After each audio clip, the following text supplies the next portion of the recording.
Hello and welcome back to my RC channel. I'm AndyRC and today I'm checking out the FQ777-124C nano quadcopter that has kindly been sent in for review by Banggood.com. This is another pocket-sized drone, and the idea is that everything contained in the transmitter is all that you will need to get this thing flying. So if you are on your lunch break at work or your lunch break at school, then everything you need to get it flying is in here. So let's take a look at what you get in the box. So I need to lift this canopy up here, and this is the quadcopter. I have the version in red, but you can get it in black as well. Now the C on the end of the name of this quadcopter stands for camera, and yes, this is a nano quadcopter that has a 2 megapixel 720p camera at the front, which is quite amazing. Now it doesn't have a wide angle lens, so you are stuck with a 70-degree field of view, and that is because the lens here is using an M5 screw thread, so we don't have a wide angle lens that is small enough for that. But to keep the weight down, it can't have a wide angle lens anyway. This thing weighs just 18 grams, which is amazing. So let's take a look at a couple of the other features. We have a switch on here, and if we move to the back, this is the battery, and you can see there that it connects using a 1.25 pitch JST connector. Now be careful with this. If you are wanting to replace the battery, the polarity is reversed here, and this is a 200 milliamp one cell battery, and it disconnects, and that is because you charge it away from the quadcopter. Now we have a couple of charging options here.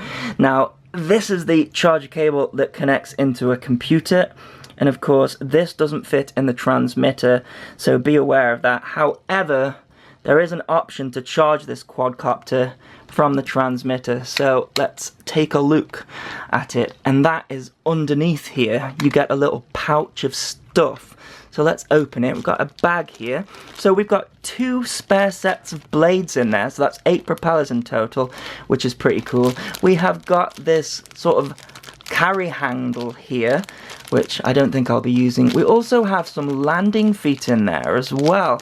So underneath here there are some holes in the quadcopter. If I can just get it to focus. Yep, some holes here, and these landing legs there go into there. Now we also have some extra sticks in here as well. So if you look at the transmitter, these are sort of like thumbsticks, but if you're a pincher, I find that you can pinch with these anyways. But yeah, we have some sticks in there as well. So back to the charging. If I open this back up, we can find a charging cable, and also look at this. This is a bumper protection pack for it, so they fit over the top there. I don't really use these, but if you are a beginner, it is good, because if you're going to be crashing into walls and things, or flat screen TVs, then you're not going to do any damage. So that just fits in there. That's quite nice. So here we can charge the quadcopter as well. I also need to talk about the batteries, because you can't see where the batteries go, but actually we've got 2 AA batteries in the top there and 2 AA batteries underneath. You do have to use a screwdriver to screw them in, and I can't see a screwdriver in this kit, so you are going to have to provide that separately. So also provided in this kit is this extension cable here. I'm trying to figure out what it is for.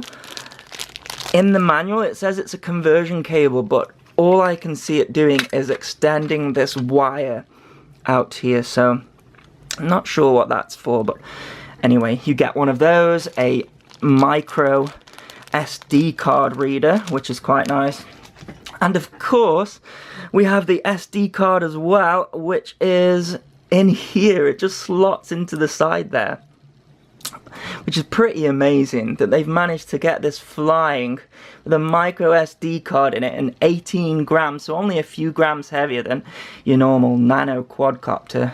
Now before I take it for a flight, let's check out the controls on the transmitter. So the transmitter comes in mode 2 only, so I'm going to be flying in mode 2. We have these buttons here. I'm not too fond of these. They're so tiny, and it's not very clear what each one of them does. So this top one here is 1 key return, and then we have headless mode here, and then this one takes a photograph, and this one starts the video. And I think the rest of them are for the trims. So then on the throttle stick, when you press that in, you've got two different rates. So low and high. And then on this one, you've got your flip switch. So press that in and then move the roll or the pitch and it will do a flip. So I think that's pretty much it. Oh, we have this on and off button underneath. Yeah, it took me a while to figure that one out. You can't see where to turn it on there, but it's just there. There you go. And then to arm it, you lift up the throttle and you get that beep, and then it will start the control to the quadcopter. So without further ado, let's go and see how this thing flies. So I did figure out what this cable is for. You see, this transmitter I think is repurposed.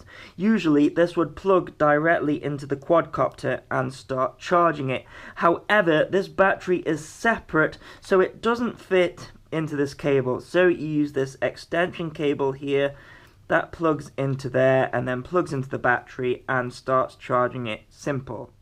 So we are bound to the aircraft. I'm going to start the video recording, which is that button there, and the lights start flashing. Let's fly it and see how it looks. So this is the low rate mode for now. Flies really nice. We'll check out and see what that video footage is like. Now it's probably going to be better outside, but these nano quadcopters are meant for flying indoors, so it's going to be a good test because the lighting conditions in here aren't great. I've got some slight drift there. Let's change the trims.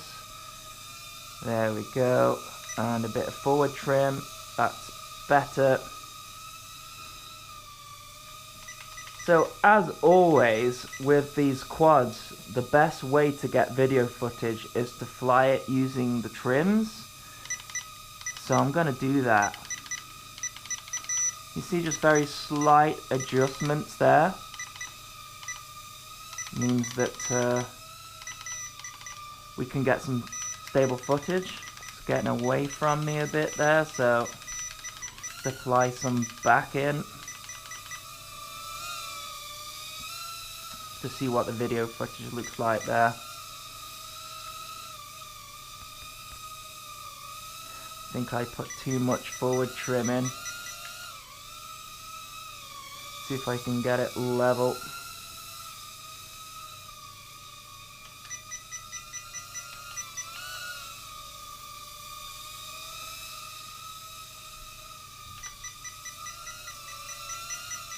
There we go.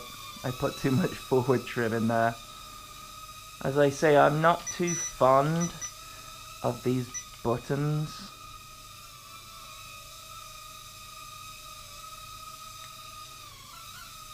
Okay, let's try the higher rate mode and see what that's like. So I'm gonna press in the throttle stick. Oh yeah, much higher rates.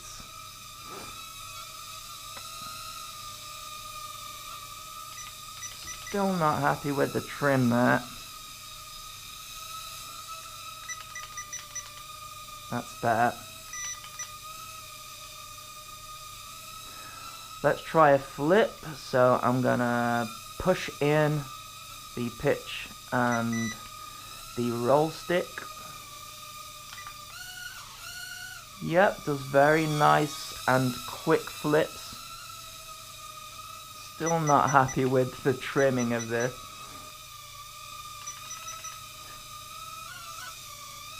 When you're not looking at the trim buttons, it can be quite hard to know which one you're pressing, and that is the problem that I had there. So let's try some more flips out.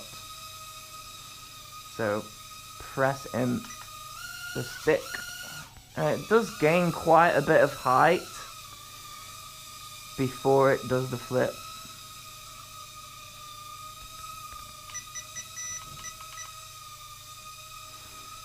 Something that I like to do when I'm reviewing these quadcopters is I like to start and stop the video. So I stop the video there, And let's take a photo at the same time, why not? So it flashes once when it's taken a photo. And let's try again. Photo. There we go. Don't know how good that's gonna look, but let's press the video again, just so that we have enough video saved. So one thing I noticed about this camera is that it does prefer higher lighting conditions, which is fine.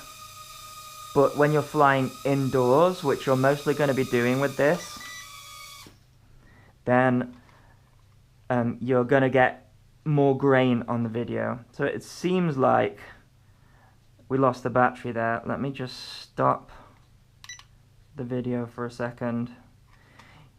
Yeah, so we have no power there. So I think one thing as well that is difficult to know is because when the lights are flashing, you're recording video, but when the LVC kicks in, it also flashes. So I couldn't tell that the battery was going there, but hopefully we got a good enough sample for you to see if you like this quad. I like it personally. I'm never a big fan of these extra batteries here. I liked the transmitter that had its own built-in LiPo battery, but the idea is that you charge off this, but your batteries are going to go very quickly in here if you do that. So I much prefer to charge the quadcopter off a computer or the USB. So anyway, there you go. That is my review of the FQ777-124C. I hope you enjoyed the video. I'll put a link in the description if you wish to buy it. As always, thanks so much for watching. You can follow me on Instagram at AndyRC_channel. Please continue to subscribe. Cheers.